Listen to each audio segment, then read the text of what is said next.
He was supposed to be translating in sign at Nelson Mandela's memorial service. Instead, he was flapping his arms in meaningless, repetitive gestures and shuffling around, faking it so badly that even if you didn't know sign language, you knew he was either an imposter or a nut job. Hello and welcome to Justice. I'm Judge Jeanine Pirro. Thanks for being with us tonight. Tommy Johnsey, the supposed sign interpreter who was within inches of President Obama, failed to sign a single word correctly.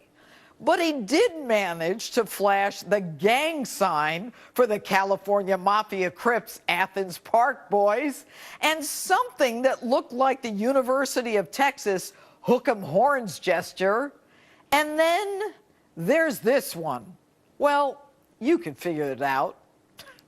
And get this, he did the same thing last year at a presidential event. The African National Congress, however, never even entertained the complaint. Here's a message to the government of South Africa. If you can't find any good sign interpreters, I have a recommendation. Try something like this. And now, as a public service to those of our viewers who have difficulty with their hearing, I will repeat the top story of the day, aided by the headmaster of the New York School for the Hard of Hearing, Garrett Morris.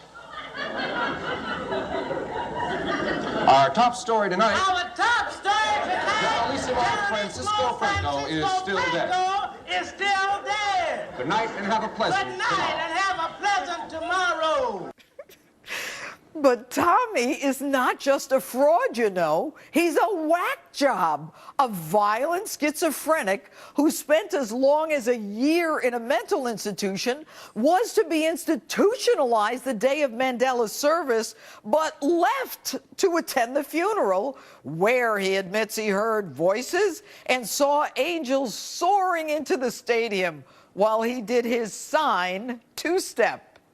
But folks, it gets even better. He's a violent criminal, a frequent guest of the South African jails for charges like rape, theft, burglary, property damage, murder, attempted murder, and kidnapping. So mentally unfit, he wasn't even competent to stand trial on some of those charges. And that murder charge, well, the South African government can't find the contents of the murder file, although they say the case has been resolved and is disposed of. And South Africa is a nuclear power? Hey, maybe the angels that he saw flew off with the file. Now, this would be hysterical if it weren't so deadly dangerous.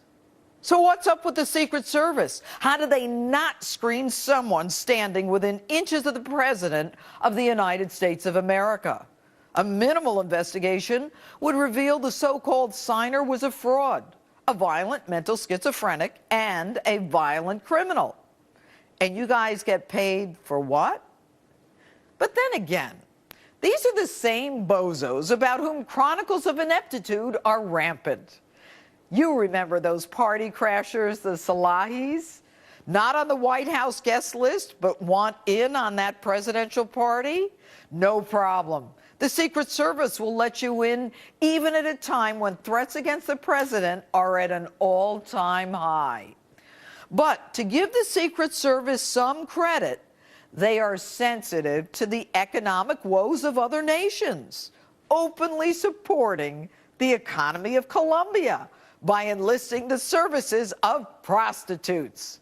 That behavior, described by some as falling under the long-tolerated and unwritten code, what happens in the Secret Service stays in the Secret Service. And what's that? Prostitution isn't illegal in Colombia?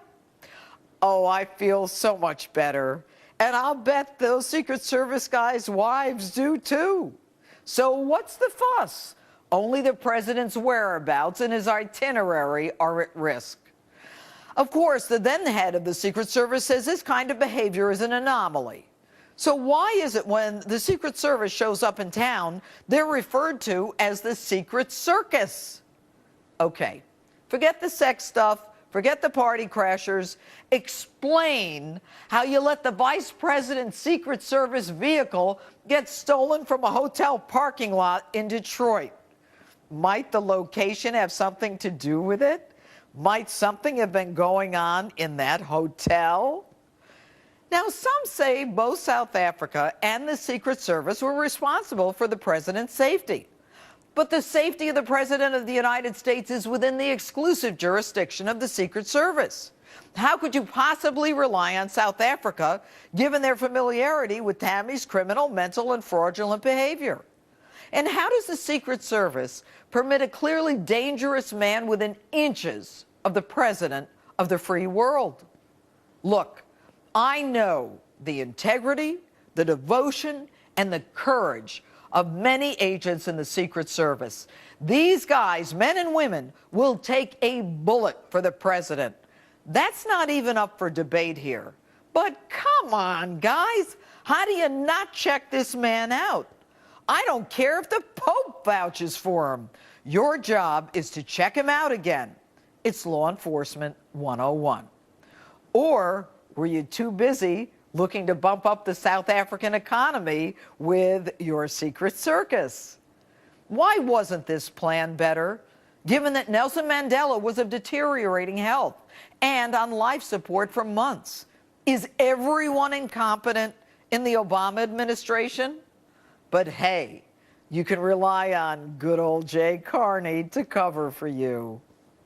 Secret Service does extraordinary work to ensure the safety and security of its protectees, principally the President of the United States. Really, Jay? Extraordinary work? Although honestly, Jay, I have a better idea. Instead of wasting your breath making believe the Secret Service did a good job in South Africa, I would encourage you to tell the Secret Service to beef up the president's security.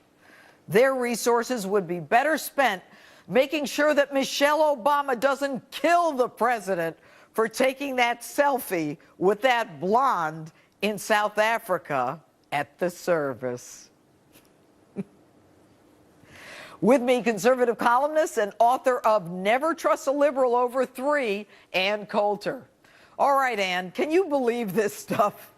No, I think it's fantastic. It's my favorite story of the week. How incompetent is this administration? They're a little too competent in a lot of things. I wouldn't they were more incompetent, but they got Obamacare through, and that's going to wreck the country. They managed to pull that one off. And what do you think of what's going on with Obamacare now? You know, we've got the Secretary of Health and Human Services, Kathleen Sebelius, who says, you know what, those insurance companies, they should allow people to get their premiums in on December 31st for coverage on January 1st. Does she really believe that an insurance company is going to listen to her when she can't even get it right? Well, unfortunately, I mean, they'll probably have to. These insurance companies, I mean, they are beholden to the Obama administration. So even though it's completely outrageous what the administration is asking, and that is people haven't been able to sign up for their plans because of the web page. So the Obama administration is simply ordering insurance companies to extend coverage to people who have not paid yet. It's a taking under the Constitution. It's pretty shocking. But I mean, other than Obama, the most arrogant human being whose salary you pay, American taxpayer, is Kathleen Sebelius. I mean, remember when this whole thing started with the website and Congress called her for oversight hearings, she announced, I don't work for them. Right, exactly, exactly. And now, of course, she's telling the internet companies or that were supposed to set up the website, you don't have to listen to a Congressional Oversight Committee. You're not going to hand over your records. But having said all that with Sebelius, can you think of a reason why the woman should stay? Well, no one ever goes in this administration. I mean, Eric Holder handed over hundreds of guns to Mexican drug cartels, all in order to pump up the left's argument that American guns were being used in Mexican crimes. I mean, it really is that Fast and Furious, as the operation was called, it's the most outrageous scandal, other than the actual passage of Obamacare, I would say, in American history. It would be as if a Republican administration started sending poisonous abortifacients to abortion clinics in order to pump up our argument that abortion is a bad thing. Oh, it's killing the mothers now, too. They were allowing Mexicans and at least one American to die with these illegal guns being put in the hands of criminal gangs. And did Eric Holder, the man who presided over the Department of Justice who did this, did he get fired? Why, no, Jeanine, he did not. Well, so no, I don't think. And the sad part, Ann, is, and we have to recognize this. This is the 3rd anniversary of the killing of Brian Terry with one of the Fast and Furious weapons. And look, you're a lawyer too. I mean, the whole idea that federal file was sealed, the indictment file, which is a public record, so that people wouldn't get the information they wanted, and the case was quietly resolved. I think it's just typical of how the Obama administration just makes believe things didn't happen when they don't want people talking about it. No, that's right. And I think it's worth mentioning at this juncture, this is like lesson 1,837, that no matter what your politics are, you should always vote for a Republican, because at least with a Republican administration, there is an adversary media to expose these things. I mean, I know right-wingers are beginning to sound like a broken record, saying, can you imagine if Bush did this? That's a very interesting point, Ann, that at least you know there's going to be a back and forth. Ann, very quickly, I got 30 seconds. What's next for Obamacare? Well, we have to repeal it. I mean, it's not going to fall of its own accord. I think that's an important point, because you keep hearing people say, oh, don't get in the way, it's collapsing. It can't collapse on its own. The government has wrecked a lot of things. The government has wrecked public education, and yet we still have it with us. Again, another reason you must vote Republican, because the only way it's going to get repealed is if Republicans take the Senate, and hopefully in 3.5 years also the presidency. We'll see what happens. Ann Coulter, thanks for being with us. Thank you. And up next, the gloves are off. The heated exchange between Texas Congressman Michael Burgess and Secretary Sebelius. He joins us next. And vote in tonight's Instapoll. Can you think of a reason why Health and Human Services Secretary Sebelius should stay? Facebook or tweet me at Judge Jeanine.